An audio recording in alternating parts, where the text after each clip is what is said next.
We're talking with research economist Marshall Steinbaum. And Marshall, this is going a little bit out of the research, so, respond or not as you see fit. But it struck me reading your report that that the interpretation that you guys are challenging with your data, which is basically if you just went out and got an education, you meaning in this case perhaps inner city residents or whomever, that you would do as well as quote unquote we are doing. That there's a kind of an assumption that it's the fault of the individual rather than some systemic problems underway, such as discrimination.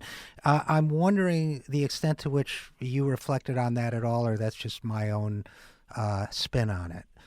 I would endorse that spin, even if it is spin. I think that's right. I think there's an inclination to blame the victim, as it were, for economic problems and it's especially offensive to my mind, to be frank, on the part of my fellow economists, whose job it is to figure out how the economy works and potentially to prescribe policies that reflect on the realities that we observe as to the workings of the economy, and then specifically why some populations may not have economic outcomes that we could sustain. I think that people have rushed to these sorts of solutions or these sorts of prescriptions that you refer to that blame the victim, and the tragedy of that is that then they say, okay, well, the solution is to go get educated, and everything will be fine in the labor market, and people do, and then they end up with debt, and everything's not fine in the labor market,